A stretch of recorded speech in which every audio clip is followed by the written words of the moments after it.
উন্নত বিশ্বগুলো সমুদ্র নিয়ন্ত্রণ করে ফেলছে, আর আমরা যমুনা নদী নিয়ন্ত্রণ করতে পারছি না। সরকার আসছে, সরকার যা, কিন্তু স্থায়ী বাঁধ অথবা নিয়ন্ত্রণের জন্য কোনো পদক্ষেপ নাই। ওদের দেখছি মানে যে আমাকে এরকম ভাঙা ছিল পড়ে গেছি, কিন্তু ফসলপাতি নাই, যা কিছু এই সপ্তাহে বৃষ্টিতে নষ্ট হয়ে গেছে। হেলাল উদ্দিন যখন রাস্তার পাশে অস্থায়ী ঘরের দিকে তাকিয়ে কথা বলছিলেন, তখন তার চোখে ছিল হারানোর দীর্ঘশ্বাস। একসময় যেখানে ছিল নিজের বাড়ি, উঠান আর স্বপ্নের সংসার, আজ সেখানে বইছে যমুনা স্রোত। হেলালের গল্প একার নয়। জামালপুরের ইসলামপুর উপজেলার দুর্গম মন্নিয়াচরে আজ শত শত পরিবারের একই আর্তনাদ। প্রতিদিন একটু একটু করে নদী গিলে খাচ্ছে মানুষের বসত ভিটা, ফসলি জমি, গাছপালা, এমনকি স্মৃতিগুলো। প্রচুর পরিমাণে ভাঙতেছে। ৮০-৯০টা বাড়ি ইতিমধ্যে 10-15 দিনের মধ্যে ভেঙে গেছে গা। ইতিমধ্যে এখন মনিয়া বাজার, মনিয়া উচ্চ বিদ্যালয়, সরকারি প্রাথমিক বিদ্যালয়, মাদ্রাসা, বাজার সহ হুমকির মধ্যে আছে।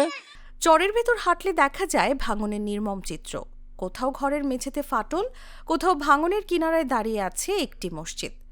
কিছু দূরে স্কুল ভবনও ঝুঁকির মুখে, যেন পুরো জনপদ অপেক্ষা করছে পরবর্তী ধসের। স্থানীয়দের দাবি, ইতোমধ্যে 5 শতাধিক বাড়িঘর নদীগর্ভে বিলীন হয়েছে, হারিয়ে গেছে অসংখ্য স্বপ্ন। তবুও থেমে নেই জীবন। সরকারি সহায়তার অপেক্ষায় থেকে হতাশ হয়ে চরবাসী নিজেরাই গড়ে তুলেছেন একটি তহবিল। পরিবার প্রতি 1000 টাকা করে সংগ্রহ করা হচ্ছে ভাঙন ঠেকানোর লড়াইয়ে। তো আমরা যে টাকা উঠাইছিলাম এই টাকা বস্তা কেনার পরে আমাদের কাজ করব, এই টাকা আমাদের এলাকার নাই বা আর দিতেছেও না, যে নদী ভেঙে যেতে থাকা কাজ তো হবে না। এখন আমরা দিন আনে দিন খাচ্ছি, আমার অর্থ সম্মতি নাই। এখন আমরা চলে যাবেছি, কোনো নিজেরও কোনো সয় সম্মতি নাই।